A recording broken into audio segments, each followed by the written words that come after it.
Assalamualaikum warahmatullahi wabarakatuh. Halo semuanya, perkenalkan saya Magdalena Rizik, mahasiswa Pendidikan Islam Anak Usia Dini dari IAIN Manado, kelas C PIAUD Boltim. Pada kesempatan kali ini, saya akan membahas sebuah materi yang sangat menarik, yaitu strategi mendidik anak usia dini untuk cinta kepada Nabi. Sebagai calon pendidik anak usia dini, tentu kita memiliki harapan agar anak-anak tumbuh menjadi pribadi yang beriman, berakhlak mulia, dan mencintai Rasulullah sejak dini.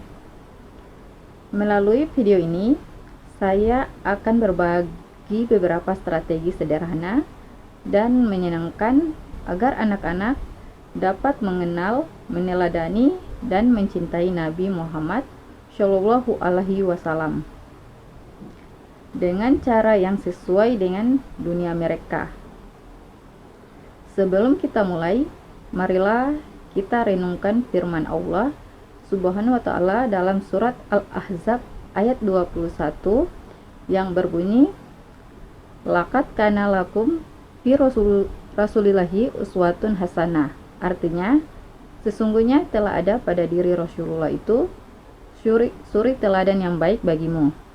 Ayat ini mengingatkan kita bahwa Rasulullah adalah teladan terbaik dalam setiap aspek kehidupan, termasuk dalam mendidik anak dengan kasih sayang dan akhlak yang mulia. Nah, lewat video ini, saya akan menjelaskan beberapa strategi efektif untuk menumbuhkan rasa cinta anak usia dini kepada Rasulullah. Semoga bermanfaat dan menginspirasi. Selamat menyaksikan. Pengertian strategi mendidik. Strategi ialah rencana untuk mencapai sasaran khusus. Seni dan ilmu menggunakan sumber daya untuk mencapai sasaran. Dan dalam pembelajaran, strategi adalah keterampilan mengatur pembelajaran agar hasil maksimal. Sedangkan mendidik ialah upaya membantu anak mengembangkan pengetahuan, sikap, dan perilaku berguna dalam kehidupan. Dalam Undang-Undang Nomor 20 Tahun 2003 disebutkan bahwa pendidikan adalah usaha sadar dan terencana untuk mewujudkan suasana belajar dan proses pembelajaran agar peserta didik secara aktif mengembangkan potensi dirinya untuk memiliki kekuatan spiritual, keagamaan, pengendalian diri, kepribadian, kecerdasan, akhlak mulia, serta keterampilan yang diperlukan dirinya, masyarakat, bangsa, dan negara. Tujuan strategi pembelajaran anak usia dini yaitu: pertama, mengaktifkan anak untuk belajar dalam kondisi yang menyenangkan tanpa adanya tekanan mental maupun emosional. Kedua, memperoleh perubahan perilaku anak didik sebagai hasil belajar yang sudah diorganisasikan. Ketiga, membuat lingkungan belajar yang merangsang dan menantang anak serta mengembangkan seluruh potensi baik efektif, psikomotor, dan kognitif. Dan fungsi keluarga dalam pendidikan anak ada 3, yaitu fungsi kuantitatif, menyediakan bagi pembentukan perilaku dasar yang tidak hanya berupa dasar fisik saja, tetapi ketersediaan dasar kebaikan berperilaku, etika, sopan santun, dan pembentukan karakter santun dan berakhlak baik. Fungsi selektif, menyaring pengalaman dan ketidaksamaan posisi kemasyarakatan karena lingkungan belajar.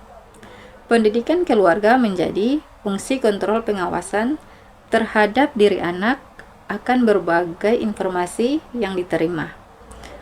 Memberikan informasi yang bermakna yang dapat diserap dan ditransformasi dalam diri anak. Ketiga, fungsi pedagogis, mewariskan nilai dan norma-norma. Melalui pendidikan keluarga, anak dapat mewarisi nilai-nilai yang diberikan yang berkaitan dengan aspek kepribadian anak yang tercermin dalam sikap, perilaku, dan kepribadian.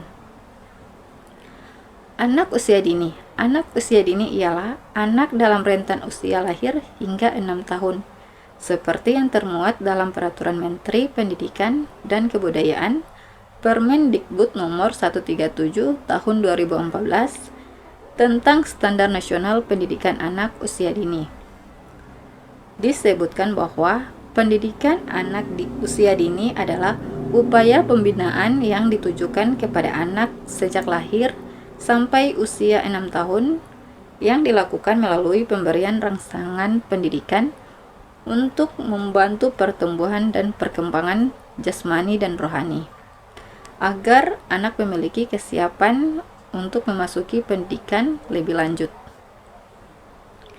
Adapun gaya belajar atau learning style anak menurut Lane O'Brien ada 4, yaitu gaya belajar visual, auditory, kinestetik, dan campuran. Berikut gaya belajar visual. Anak memiliki potensi visual sebagai kemampuan melihat dan mengamati benda dan memperoleh informasi tentang benda tersebut. Kedua, gaya belajar auditory, di mana anak lebih senang belajar dengan mendengar suara atau musik. Anak sangat aktif memperoleh informasi melalui indera pendengarannya. Ketiga, gaya belajar kinestetik. Anak belajar secara optimal dengan menyentuh, melakukan bongkar pasang, dan melakukannya sendiri. Learning by doing. Keempat, gaya belajar campuran, yaitu kombinasi gaya belajar. Demikianlah pembahasan saya tentang strategi mendidik anak usia dini untuk cinta kepada Nabi. Wassalamualaikum warahmatullahi wabarakatuh.